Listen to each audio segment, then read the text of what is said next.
बिस्मिल्लाहिर्रहमानिर्रहीम।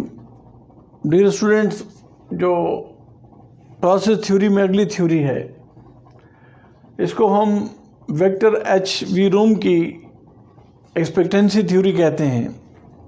ये 1964 में प्रेजेंट की गई थी और इस थ्योरी में जो वी रूम बताना चाह रहा है वो ये है कि मोटिवेशन जो है ये प्रोडक्ट है तीन किस्म के वेरिएबल्स की। पहले नंबर पे क्या है, वैलेंस है, दूसरे नंबर पे एक्सपेक्टेंसी है और तीसरे नंबर पे इंस्ट्रूमेंटेलिटी है। तो वैलेंस के बारे में वो कहता है कि वैलेंस का मतलब है कि how much one wants a reward, कितना रिवार्ड एक शख्स मांगना चाहता है, या ये उस स्ट्रेंथ को शो करता है, उसकी एम्बिशंस को शो करता है कि एक शख्स कितना एक चीज़ को गेन करना चाहता है। एक्सपेक्टेंसी का according to Vroom, what is expectancy?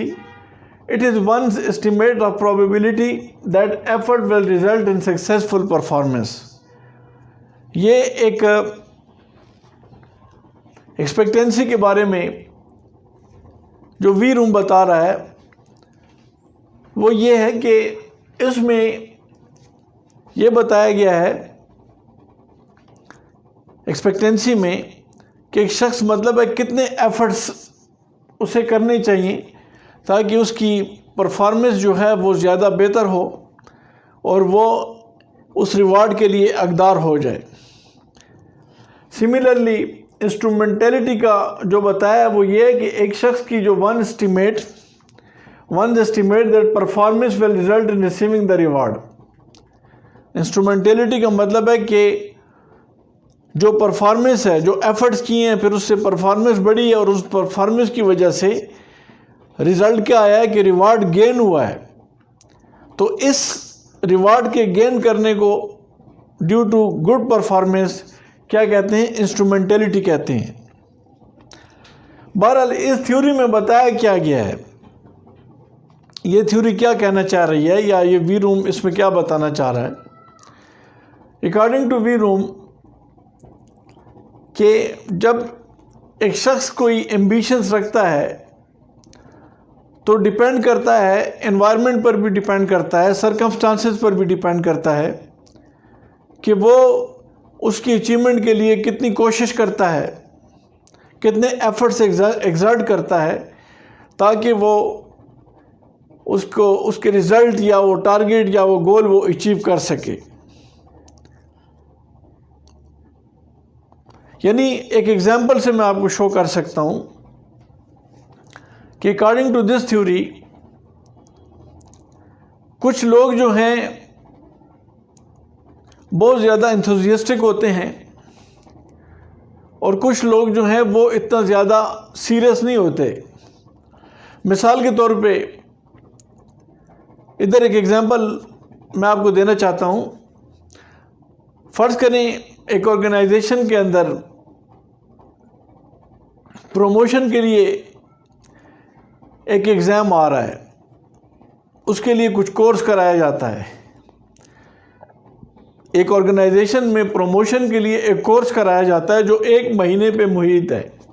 1 महीना कोर्स होगा और उसके बाद उसका टेस्ट होगा और टेस्ट जो क्लियर करेगा उसे प्रमोट कर दिया जाएगा। अब अकॉर्डिंग टू दिस थ्योरी एक शख्स जो कि उस ऑर्गेनाइजेशन में 58 इयर्स का है और दूसरा शख्स जो 25 इयर्स का है, दोनों के मिजाज में फ़र्क होगा। एक शख्स जो 25 इयर्स का है वो एंथुसियास्टिक है, यंग है, जवान है, तो वो ज़्यादा उसकी वैलेंस ज़्यादा होगी, उसका जोश ज़्यादा होगा, उसकी स्ट्रेंथ ज़्यादा होगी। तो वो कहेगा मैं ये 1 महीने का कोर्स करता हूँ और फिर टेस्ट दूंगा ताकि मुझे आगे प्रमोशन मिल जाए। लेकिन इसके बरक्स जो 58 इयर्स का बंदा है, जो रिटायरमेंट के करीब है, एक 2 साल ही उसको रिटायरमेंट में बाकी हैं, तो उसका वैलेंस जो होगा वो कम होगा या नेगेटिव होगा। यानी मतलब इधर ये है कि उसका जो स्ट्रेंथ होगी या जोश होगा या जो एम्बिशन होगी वो कम होगी as compare to 25 years. 58 years का बंदा ये कहेगा कि अब मैं क्या 1 महीने का कोर्स करूं, उसके बाद एग्ज़ाम दूं तो फिर प्रमोट होऊंगा, तो मेरे तो वैसे भी 2 साल हैं, तो मुझे इतना खप करने की क्या ज़रूरत है। तो बात हम जो वैलेंस की कर रहे हैं वो यही है कि एक बंदा कितनी ख्वाहिश रखता है आगे प्रमोट की, कितनी ख्वाहिश रखता है गोल को अचीव करने की। तो इसको क्या हम पॉइंट देते हैं, इसको वैलेंस कहते हैं। इसी तरह एक और एग्जांपल हम ले सकते हैं। एक और एग्जांपल ये है कि मिसाल के तौर पर अगर एक शख्स को कहा जाए, एक 25 ईयर्स के शख्स को कहा जाए कि आप किसी इक्विटी शेयर्स में इन्वेस्टमेंट कर लें, या आप मिसाल के तौर पर इंश्योरेंस कंपनी का कोई प्लान ले लें जो 20 साल का है। अभी आप जो 1 लाख रुपए देंगे या 20 साल के बाद इसके आपको 5 टाइम्स ज़्यादा मिल जाएंगे। अभी जो आप इन्वेस्टमेंट करेंगे 1 लाख रुपए की इंश्योरेंस कंपनी में, वो 20 साल के बाद आपको उसके 5 टाइम्स ज़्यादा मिलेगा।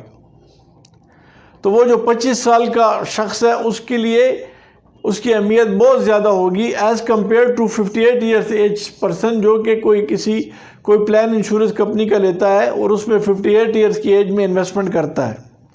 तो उसको ज़ाहिर बात है वो यही सोचेगा कि मैंने क्या करना है, मेरी ऑलरेडी 58 ईयर्स एज है और 20 साल बाद पता नहीं मैं ज़िंदा भी होता हूँ कि नहीं होता।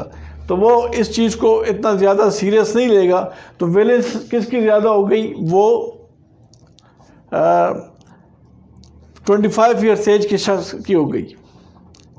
इसी तरह जो एक्सपेक्टेंसी की बात की गई है कि एक बंदा जो है probability that the effort will result in successful performance, कि जब भी कोई शख्स किसी चीज़ की ख्वाहिश रखता है तो उसके लिए एफर्ट्स एक्सर्ट करता है, मेहनत करता है, कोशिश करता है ताकि उसकी परफॉर्मेंस बेहतर हो। तो एफर्ट्स मैक्सिमम करना ताकि परफॉर्मेंस को बढ़ाया जाए, तो ये एक्सपेक्टेंसी है, ये एक होप है, ये खुशी है कि परफॉर्मेंस बढ़ेगी तो आगे रिवार्ड मिलेगा। तो रिवार्ड उसके लिए क्या होगा, इंस्ट्रूमेंटेलिटी होगा। रिवार्ड क्या होगा, उसके लिए इंस्ट्रूमेंटेलिटी होगा। मैं ये आपको एक डायग्राम के थ्रू बताना चाहता हूँ अभी, तो उसके ज़रिए भी आपको समझ आएगी कि मैं क्या पॉइंट आपको बताना चाह रहा हूँ। जैसे लिखा है कि instrumentality one estimate that performance will lead to receiving the reward और performance will result in receiving reward. तो इसको एक डायग्राम के थ्रू हम एक्सप्लेन कर सकते हैं ताकि ये चीज़ आपको समझ आ जाए।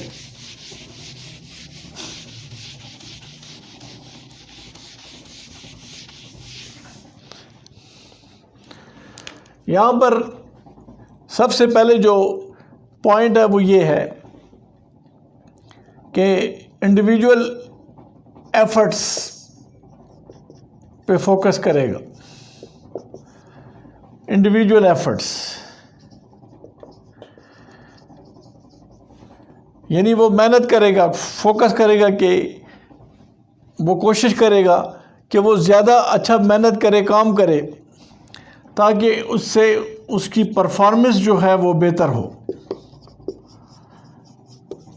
जब परफॉर्मेंस बेहतर होगी तो नेक्स्ट क्या आएगा, नेक्स्ट एफर्ट करेगा, परफॉर्मेंस बेहतर होगी तो रिवार्ड आएगा, उसको रिवार्ड मिलेगा। और रिवार्ड जब मिलेगा तो उससे उसकी जो पर्सनल गोल्स होंगे वो अचीव हो सकेंगे।